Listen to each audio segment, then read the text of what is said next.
A black man in a suit, standing next to a Tesla outside a courthouse, must be scoping the place.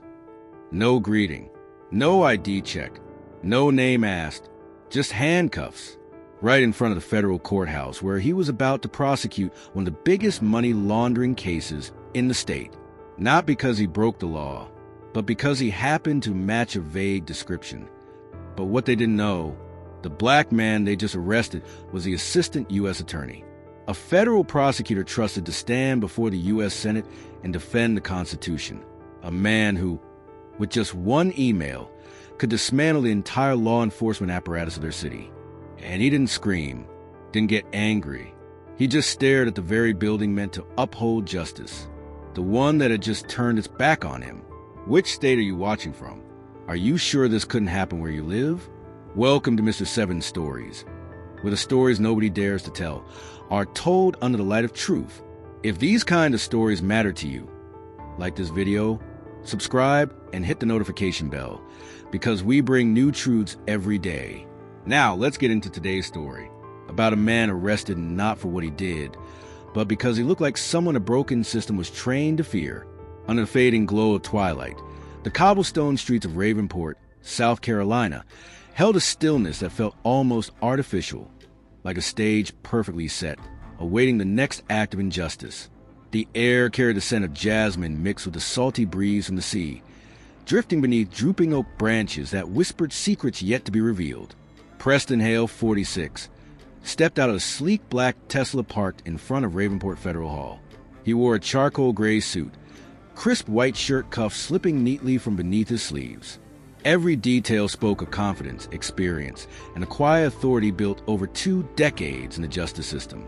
In his hand was a black leather briefcase, inside of which lay the files for a major money laundering case involving a powerful tycoon, one of the big ones. But Preston had no idea he was about to become the central figure in another kind of case, one for which he had no defense, no preparation, and no access to a fair trial. Just a block away, in a black and white patrol car idling at the curb, Officer Bryce Tully, 36, squinted through the windshield. Beside him sat Graham Kellner, older by a few years, his sunken eyes weary but unreadable. "There," Tully muttered, hand instinctively brushing his sidearm. "Matches the broadcast. Black male, 40s, dark clothes, near this morning's burglary scene." Kellner frowned. "That's Preston Hale, federal prosecutor." But Tully was already opening the door, moving with a resolve that needed no justification. Preston heard the voice from behind, loud, commanding. "Sir, step away from the vehicle immediately." He turned, brow furrowing. The tone wasn't polite. It wasn't a request. Preston removed his hand from the car door handle and stood upright, composed. "Is there something I can help you with, officer?" "You fit the suspect description." "Hands up, now!" Preston kept his voice steady. "I'm a federal prosecutor. I have a scheduled hearing inside that courthouse." Tully wasn't listening. He had already drawn the handcuffs. Kellner followed more slowly, eyes drifting elsewhere as if unwilling to participate. "Hands behind your back. We'll ask questions at the station." The metallic click of cuffs echoed down the empty street like a verdict. Pedestrians began to slow. Phones came out, but no one intervened. They just watched. A black man being cuffed on the sidewalk.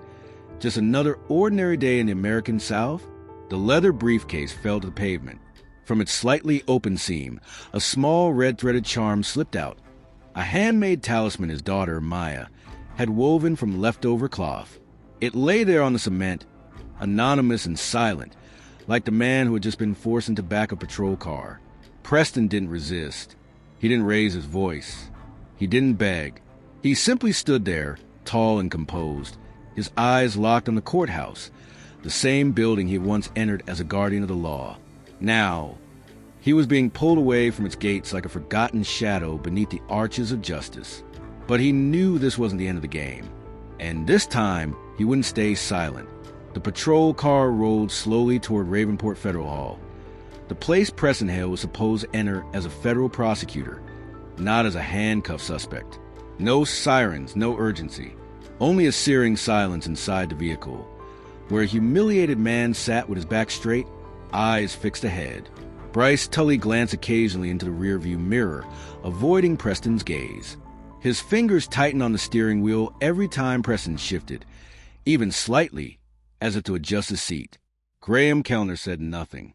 His eyes wandered out the window, as if what had just happened was part of play he didn't want to watch, but was forced to sit front row for. As the car pulled into personnel entrance, 2 federal judicial agents standing guard furrowed their brows at the sight of a well-dressed man in handcuffs. One of them, Torres, a young agent with sharp eyes, recognized him immediately. "Wait a second. Isn't that Mr. Hale?" he asked, voice laced with confusion and disbelief. Tully stepped out of the car and moved to open the rear door, but Torres quickly approached, hand raised to block him. "Who did you say this man was?" Tully snapped. "That's Preston Hale, Assistant U.S. Attorney for this district," Torres said firmly, his eyes now hard as stone. That moment hit like a slap to the face of the entire system. The silence that followed thickened, heavy with implications. Tully swallowed hard. Kellner shifted on his feet, then stopped. Just then, Judge Eleanor Whitlow, 62, a white woman known for her strict but fair courtroom, stepped out from the main hall. She was on her way to the bench, but froze the moment she saw Preston. "Preston?" she asked, hurrying toward him. Preston nodded once, his eyes still locked on the 2 officers. "Good Lord, who arrested him?" She turned to Torres, then whipped around to Tully. "I did," Tully replied, his confidence visibly shaken. He matched the suspect description. Whitlow nearly laughed from outrage. "He was scheduled to present charges before me this morning in the Timothy Grange case, a federal indictment. You arrested a prosecutor in a suit, carrying a briefcase, right outside the courthouse, without even asking his name?" Tully scrambled to justify himself. "We followed the description. Black male, around 40, dark clothes. You just described half the population of the city." Whitlow snapped. "Remove the cuffs. Now." Tully walked over slowly. The way he removed the handcuffs, hurried yet feigning composure, made it obvious to everyone. He knew he had made a mistake. Preston said nothing. Once his wrists were freed, he gently rubbed the red marks left behind, then gave a slight nod to Judge Whitlow. "Thank you, Your Honor," he said. She nodded back. "They'll answer for this. But first, get inside. Your case matters more than this stupidity." The grand hall fell silent as Preston walked to the front doors, his posture unwavering, his stride steady. But no one saw him as just a black man in a suit anymore. Within 20 minutes, the story spread like wildfire. Across the courthouse, judges, attorneys, clerks, all began whispering, "Tully just arrested a federal prosecutor." But what spread faster was a chilling realization. If someone like Preston could be treated that way, what happens to those without a title? Inside Courtroom 4 of Ravenport Federal Hall, the air felt thick, like time itself was holding its breath. Judge Eleanor Whitlow had temporarily suspended the morning's proceedings to make room for a statement that, as she put it, may redefine how we view justice in this building. Preston Hale stood at the witness podium, his suit still neat, but red marks lingered on his wrists, visible remnants of the morning's handcuffs. The room was packed, not a seat left, and not a sound made. In the front rows, federal attorneys, court staff, and former colleagues of Preston sat in tense attention. He took a deep breath, then spoke. His voice wasn't raised, nor did it waver. Each word felt weighed, as if it had been considered for a lifetime. "I am a federal prosecutor. I've served in this legal system for nearly 2 decades. I've prosecuted organized crime, political corruption, and cases that chilled the blood. But today, I don't stand here as an officer of the court. I stand here as a black man who was handcuffed in front of the very courthouse where I work." A low murmur stirred in the back of the courtroom, but Preston pressed on, unwavering. "No one asked my name. No one requested identification. I simply fit the description, a phrase that has plagued too many lives. If I hadn't had my work badge in my wallet, if no one had recognized me, I might not be here today to tell you this story." He paused. The silence in the courtroom was absolute. Even the sound of shuffling papers had vanished. Preston's gaze swept the room, landing on familiar faces, and a few that avoided meeting his eyes. "We like to say that justice is blind. But the truth is, justice is not blind. It just chooses where to look. And too often, it doesn't see people who look like me. A woman in the third row discreetly wiped away tears. A young man in a UPS delivery uniform, hunched at the end of a bench, looked up for the first time. I'm not saying this to ask for sympathy, Preston continued. I'm saying it because I know there are thousands of others who don't get this chance. People who are treated worse, not because of what they did, but because of how they look. Not because of who they are, but because they resemble someone the system has already deemed dangerous. A young local news reporter took out her phone and began live streaming. The headline appeared on screen: "Powerful testimony from federal prosecutor Preston Hale." When Preston finished speaking, Judge Whitlow leaned back slightly in her chair, eyes closed for a moment as if steadying herself. After a few seconds, she opened them and spoke.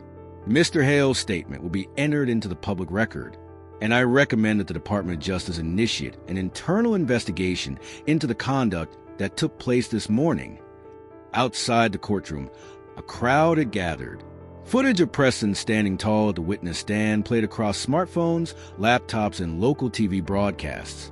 Within an hour, the clip went viral, pushing the hashtags #PrestonHale and #CuffForWalkingWhile into Twitter's top trending topics. An earthquake had just been triggered, and this time, no one could pretend they hadn't heard it. 3 days after the hearing, Preston Hale still couldn't sleep for more than 3 hours a night, not because of exhaustion, but because of instinct, that dull, corrosive sense that something was wrong, like a rusted pin embedded deep in his chest. Then on Friday night, he received an anonymous email. No subject line, no message, just one PDF attachment. Shadow_list XLSX. Preston opened the file alone in his office. The door locked, lights dimmed. On the screen appeared a spreadsheet with over 40 entries. Names, ages, skin color, time and location of traffic stops. No stated reason. But at the end of each row was a column labeled flagged, monitor. What was chilling, Preston recognized some of the names. A high school teacher, once detained for walking home after dark. A veteran who had filed a complaint about abuse inside a detention facility. And most disturbing of all, a man named Marcus Whitford, arrested 4 months earlier, also for matching description, who had since vanished from jail records without explanation. Preston shot to his feet. He rushed to see Judge Eleanor Whitlow, carrying his laptop and a list. She glanced over it once and hissed through her teeth. If this is real, this isn't a mistake anymore. This is a system. Whitlow discreetly contacted a federal agent she trusted, Letitia Vaughn, a seasoned investigator known for exposing covert entrapment operations run by the Ravenport Police Department. Letitia drove overnight to Ravenport and went straight to work. And with that, the case took a new turn. The two women, Whitlow and Letitia, met with Preston in a closed-door meeting held in the courthouse's archival basement. As they accessed internal call logs from the district attorney's office over the past 6 months, Letitia uncovered a chain of encrypted emails sent from a subserver with no official domain registration.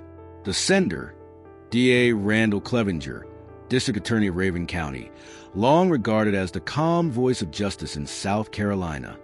But no one had known he was maintaining a secret comms account with mid-level police officers to fast-track descriptions of potential targets. Preston read through each email line by line. In one exchange between Clevenger and Lieutenant Bryce Tully, the same man who had cuffed him that day, there was a chilling line. That name, Preston Hale, sounds familiar. Check his file for any ties to D3 subjects. If not, add him to the watch list just in case. A cold shiver ran down Preston's spine. Letitia spoke, her voice low. They're using machine learning models, traffic cameras, neighborhood alert systems, even medical and academic records to predict behavior. Predictive policing? Preston frowned. Worse, this doesn't predict crimes. It predicts who looks like someone who might commit one. Then Judge Whitlow tapped her fingers against the table. You know what you have to do, Preston. He nodded. Tomorrow, he would convene an emergency hearing, demand full extraction of the database from D.A. Clevenger's office. and present the watch list as public evidence. But just as he turned to leave the office, Letitia spoke again, quieter this time, stopping him in his tracks. That Marcus Whitford, the one who vanished from the holding facility 4 months ago? I've got confirmation. He's not dead. He's in hiding because he knows too much.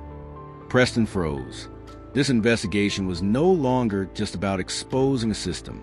It was about finding a living witness, someone who could unravel the entire darkness behind that secret list. And in that moment, Preston understood. It wasn't just justice being threatened. The lives of everyone on that list were being hunted silently. Rain began to fall lightly as Preston Hale stood outside a third-floor apartment in a rundown complex on the south side of Ravenport. Beneath the dim yellow glow of a street lamp, the sound of his footsteps blended with the soft patter of rain dripping from the gutter. He had received an anonymous message, just 4 words. "I have the evidence." It came from an unlisted number, but the tone was instantly recognizable. And when the door opened, Preston knew he had guessed right. "Graham Kellner," he said. The man facing him nodded, his eyes a mix of hesitation and resolve. He wore a Ravenport police uniform, but the name tag had been removed. He looked older than when Preston last saw him, but still carried the air of the young man who once huddled outside the city courthouse, expelled from the academy over a minor infraction the system had used to push him to the brink. "You still remember me?" Graham asked, half joking, half testing. Preston nodded.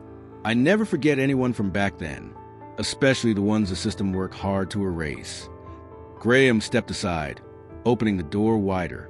On the table sat a laptop, an external hard drive, and a plastic bin full of paperwork. He pointed to them. "This is everything I've got. Internal emails, group messages, verbal orders, even audio from closed-door meetings between D.A. Clevenger and zone commanders, specifically in areas with high black populations." Preston stepped forward and opened the laptop. On the screen, a folder titled Night Watch Database appeared. Inside were hundreds of categorized files, victim names, locations, patrol car ID numbers. The tag surveilled.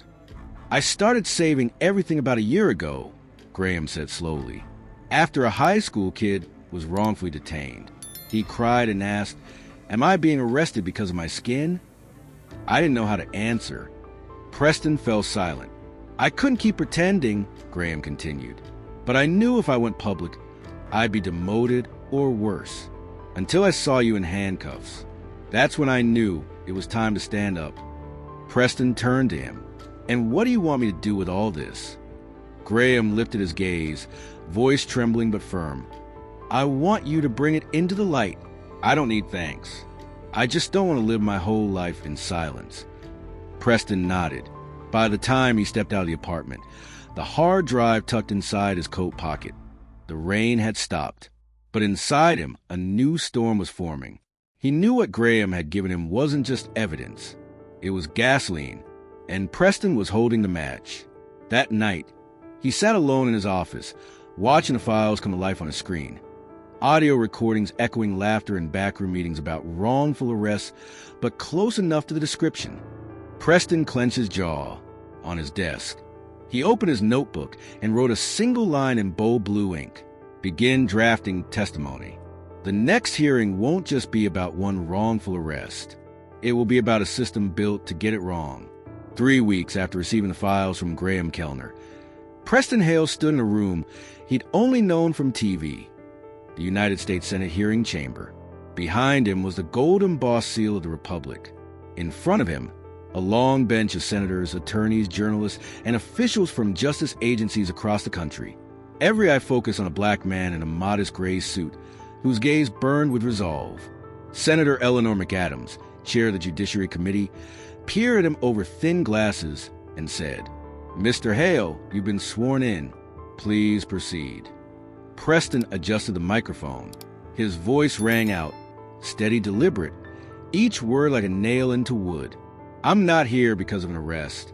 I'm here because of a system that nurtures bias under the guise of technology and is steering us toward a slow constitutional collapse." A ripple of murmurs spread through the gallery.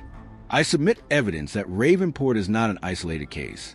Using data gathered from internal emails, forensic reports, and testimony from Officer Graham Kellner, I can confirm that at least 6 other states have implemented active surveillance models, where algorithms learn from a history of prejudice to continue flagging surveillance targets, the majority of whom are black and Latinx.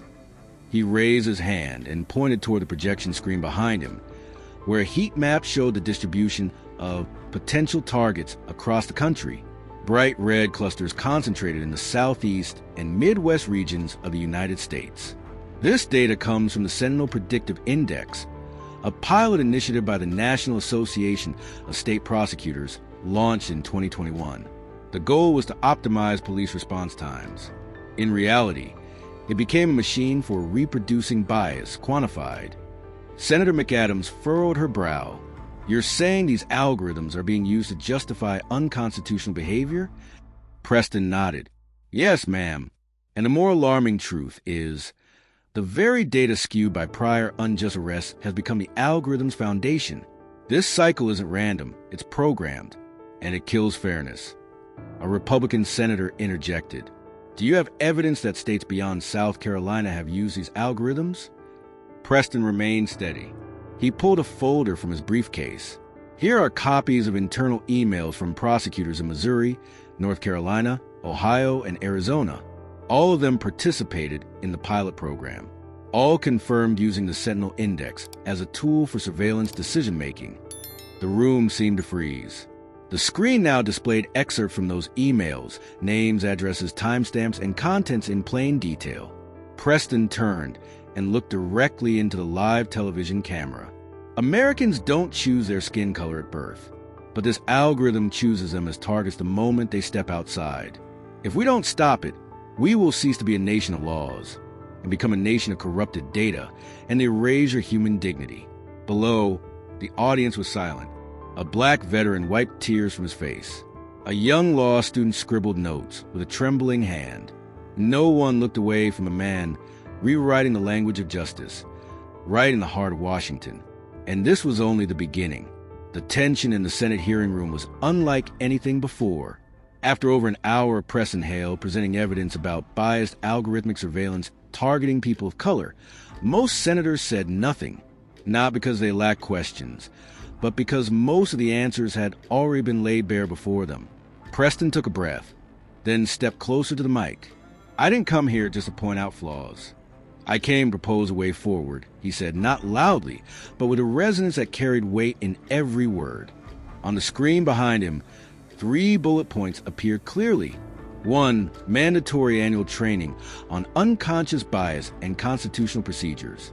2, civilian oversight boards with subpoena authority. 3, mandatory suspension of officers under investigation for civil rights violations.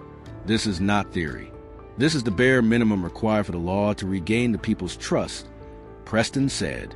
And if you still have doubts, he reached into his leather briefcase and pulled out a photo, holding it up to the lens. It showed a black man with his hands raised, facing down 4 police guns. Preston spoke slowly. My father-in-law, a U.S. veteran, pulled over because his car was too old to belong to him. No apology. No consequences for any officer involved. And I'm not the only person in this room who has a story like this. At that moment, Senator Carson Baylor from Texas raised his hand, his voice skeptical. Mr. Hale, are you implying that the entire American police force is racist? Preston didn't flinch. I'm saying that if a system can handcuff a federal prosecutor based solely on skin color, it's not an isolated incident. It's a culture, and that culture needs to change. Baylor opened his mouth to respond, but the chair raised a hand to cut him off. Preston closed his testimony with a single number. 93 wrongful stops in 2 years, just in Ravenport. Not one apology, not one internal review. If that's not a system, I don't know what else to call it. Behind him, a group of policy aides took quiet notes. A female senator from Illinois nodded in agreement, and to the left, Graham Kellner, now seated with the Department of Justice, opened a folder on his lap. His face was tense, but ready. The hearing concluded with a statement from the chair. Mr. Hale, Your testimony and reform proposals will be forwarded immediately to the Department of Justice and the Congressional Oversight Committee. If further evidence confirms the existence of a systemic bias, we will not sit idly by. As Preston stepped down from the podium, there was no need for applause. But this time, hundreds of eyes followed him, not with doubt, but with resolve. This hearing wasn't just a wake-up call. It was the first knock on a gate that had remained sealed for far too long. 3 days after the Senate hearing, the atmosphere inside the Ravenport Federal Courthouse was so thick it felt like every breath needed permission. There were no news cameras, no broadcast microphones, but hundreds of eyes, the eyes of justice of the community and of past victims, were watching every second. Outside, Ravenport citizens lined the granite steps of the courthouse, holding signs boldly painted with messages. Shadow docket is not justice. We're not data points. We are people. Inside the courtroom, Preston Hale sat in the front row, hands clasped tightly in his lap. He didn't speak. Not now. This was the moment for someone else to speak, the one who had been silent for too long. The court now calls its next witness, Officer Graham Kellner. Graham stood. No uniform, just a worn-out shirt and a jacket frayed at the shoulders. But his gaze, for the first time in years, was strong enough not to bow before the system that once swallowed him whole. As he raised his hand to take the oath, he enunciated each word clearly. I swear to tell the truth, the whole truth, and nothing but the truth. The soft hum of the air conditioning was the only sound in the courtroom. Graham looked straight at Judge Rosemary Alcott, then began.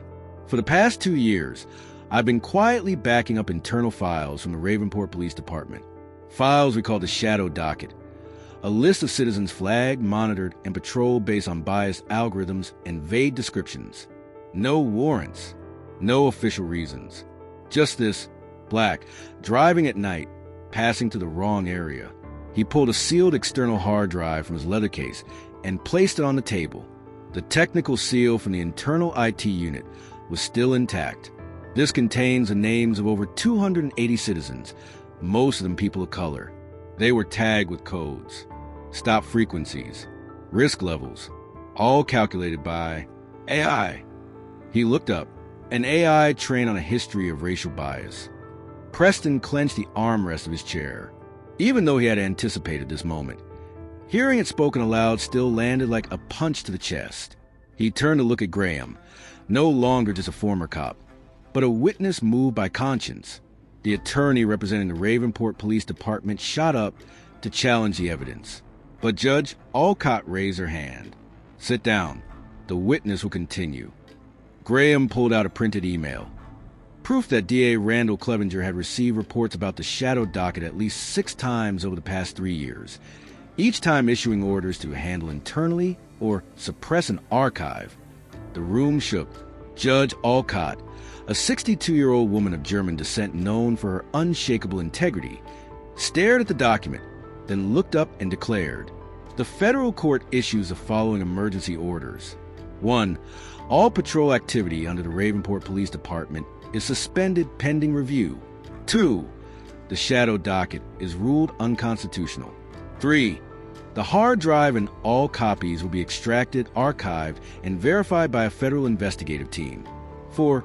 The district attorney's office, including DA Clevenger, will be placed under special oversight." The gavel strike rang out like a blow severing the rotten past. Preston sat still, looking over at Graham. They didn't smile. They didn't shake hands. They simply nodded, an unspoken exchange that held everything they'd endured. Silence, regret, and a renewed hope in a justice that no longer turned away.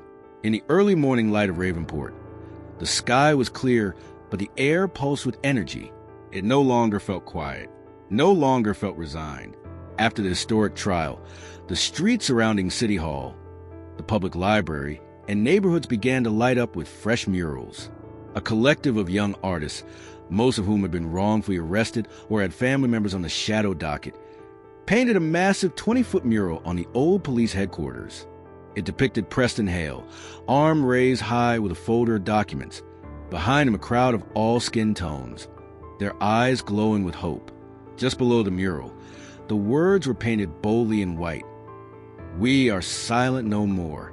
In Claymore District, once one of the most heavily monitored neighborhoods under the biased algorithm system, residents set up open mic tables. Mrs. Lillian Mahoney, 68, choked up as she recounted being handcuffed on her own front porch just because she shared a last name with someone in the system.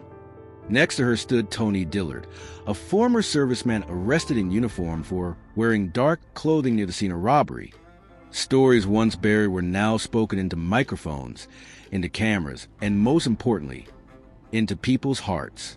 When the city hosted a memorial for victims of wrongful detention, Preston Hale stepped onto the stage at Central Park.